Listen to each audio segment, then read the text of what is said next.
Vous avez vu avoir les notions de graphe en classe. La notion de l'algorithme de prime n'a pas été très bien assimilée. AB School te propose aujourd'hui une vidéo pour consolider ce savoir. Dans cet exercice, nous allons exclusivement nous accorder sur l'algorithme de prime. Alors installe-toi confortablement, c'est juste après le générique.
Comme je l'ai dit en introduction, nous allons aborder l'algorithme de prime. Alors, dans quel cas utilisons-nous l'algorithme de prime? De façon générale, on utilise l'algorithme de prime lorsqu'on veut déterminer un arbre couvrant principalement de poids minimum. Tel est l'objectif de notre exercice. On nous dit dans l'exercice, sur le graphe pondéré ci-contre que vous pouvez voir apparaître à l'écran et qui est bien au tableau, on nous demande de déterminer au moyen de l'algorithme de prime un arbre couvrant de poids minimum. Alors, c'est quoi d'abord un arbre couvrant? Avant tout, avant de donner la définition d'un arbre couvrant, on doit connaître ce que c'est qu'un graphe connexe. Alors, un graphe G est dit connexe s'il est possible, à partir de n'importe quel sommet du graphe, de trouver un chemin qui le relie à tout autre sommet de ce graphe. C'est-à-dire de façon plus simple, à toute paire de sommets, on va dire peut-être A et B, si notre graphe est constitué de ces sommets, on peut trouver un chemin qui relie A et B. Et un chemin n'est autre que un parcours, un trajet entre ces deux points. Alors, pourquoi la notion de graphe connexe est importante dans la définition de graphe d'arbre couvrant? En effet, c'est important parce qu'un arbre couvrant est défini sur un graphe connexe. En effet, un arbre couvrant d'un graphe connexe est juste un sous-graphe de ce graphe qui contient tous les sommets. Et on sait ce que c'est qu'un sous-graphe. Ça contient des sommets et des arrêts. Et je tiens à préciser, un arbre couvrant est d'abord un arbre. Et qu'est-ce qu'un arbre? Un arbre est un graphe connexe sans cycle. Sans cycle, ça veut dire qu'on ne peut pas fermer notre graphe, si je peux le dire ainsi. Maintenant, avant de déterminer donc un arbre couvrant de notre graphe, nous devons vérifier d'abord si notre graphe est connexe pour savoir s'il pourra admettre un arbre couvrant. Et à la réponse de savoir s'il est connexe, nous répondrons donc oui. Pourquoi? Parce que lorsque je suis au sommet A, je peux aller aisément au point B par ce chemin, le chemin AB. Je peux aller de A à C par le chemin A, B, C. Je peux aller de A à D par le chemin A, B, C, D ou encore A, B, D. Et je peux aller à E quittant de A par le chemin A, B, D, E ou A, B, C, D, E. Et comme on voit un chemin qui relie tous les sommets, alors notre graphe est connexe. On peut aisément se lancer dans la détermination d'un arbre couvrant. Alors, que nous dit donc la méthode faite par l'algorithme de prime? Dans l'algorithme de prime, on doit retenir deux étapes essentielles. La première étape, de déterminer l'arrêt de poids minimum. Alors, lorsqu'on se dirige dans notre graphe, on identifie une arrête de poids minimum. Ici, nous avons l'arrêt EC qui est de poids 1 et l'arrêt DC qui est de poids 1. Lorsqu'on est face à ce dilemme, ne vous inquiétez pas, la solution est facile. Vous choisissez une arbitrairement et à l'étape qui suit, vous allez assombrir la seconde. Donc, après avoir identifié une arête, l'arête de poids minimum, on l'assombrit et on entoure ces deux sommets. Donc, nous allons assombrir notre arête.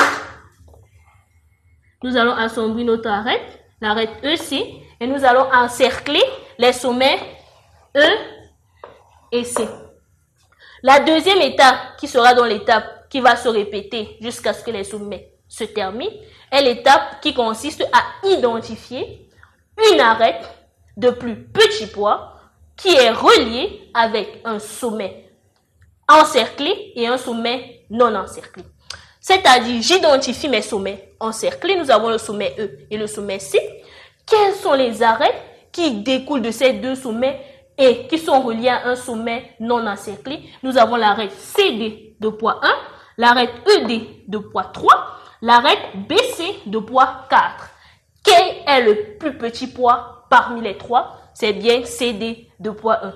Et si vous avez vu, à la première étape, vous avez choisi CD, à cette seconde étape, vous deviez choisir EC. Donc, on reviendrait à la même chose. Donc, nous allons assombrir l'arête CD et entourer, encercler notre point D. Maintenant, nous avons déjà une étape, nous avons 3 sommets encerclés. Avec l'algorithme de Peak, on effectue l'algorithme jusqu'à encercler tous ces sommets. Ayant vérifié que notre graphe était déjà connexe, on peut aisément trouver un arbre couvrant. Et je tiens à expliquer ceci. Lors de la détermination de l'arbre couvrant, on ne réussit pas à trouver un arbre couvrant, alors on peut conclure que notre graphe n'est pas connexe. Bien, en continuant dans les étapes, nous avons 3 sommets encerclés. Et nous avons l'arête BC qui relie un sommet encerclé et un sommet non encerclé. Et l'arête BD qui relie un sommet encerclé et un sommet non encerclé. Ainsi que l'arête ED qui relie effectivement 2 sommets encerclés. Mais pourquoi nous ne pouvons pas assombrir cette arête alors qu'il est de poids 3, qui est plus petit que 4, qui est plus petit que 7? Effectivement, parce que lorsqu'on va l'assombrir, nous allons former un cycle, alors qu'un arbre est acyclique, c'est-à-dire sans cycle. Donc, nous allons comparer entre 5 et 4. 4 est plus petit, donc nous allons assombrir l'arête BC. Et donc, dès qu'on assombrit, on encercle le sommet B. Maintenant, la dernière étape, il nous reste l'arête BD et l'arête BA qui est relié à, qui est l'arête qui relie le sommet A non encerclé et le sommet B encerclé et qui est de poids 2. Évidemment, c'est l'arête que nous allons ainsi assombrir. Nous assombrissons donc l'arête AB et nous encerclons le point A. On remarque que dans notre graphe, tous nos sommets sont encerclés. Donc, un arbre couvrant ici, un arbre couvrant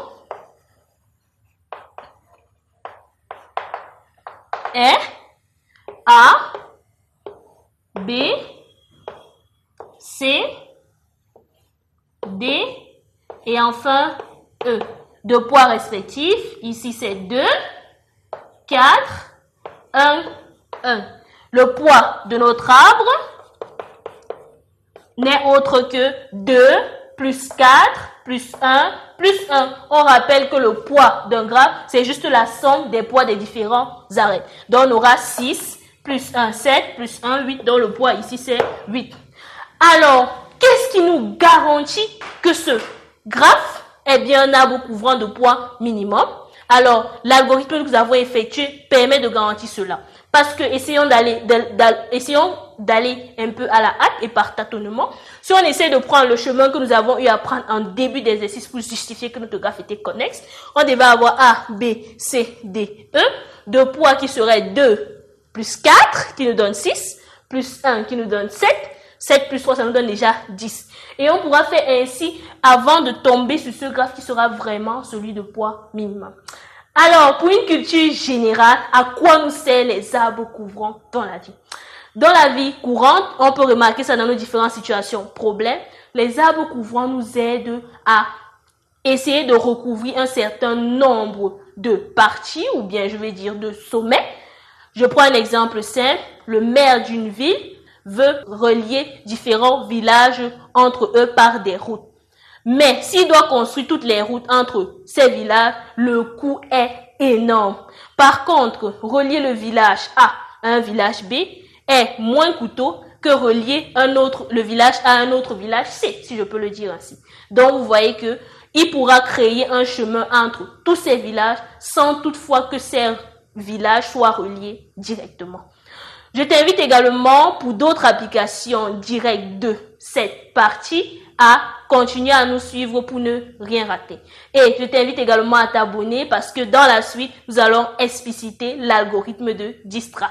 Effectivement, la détermination du plus court chemin entre deux points. Donc, je t'invite donc à partager cette vidéo à tes autres camarades également pour leur réussite.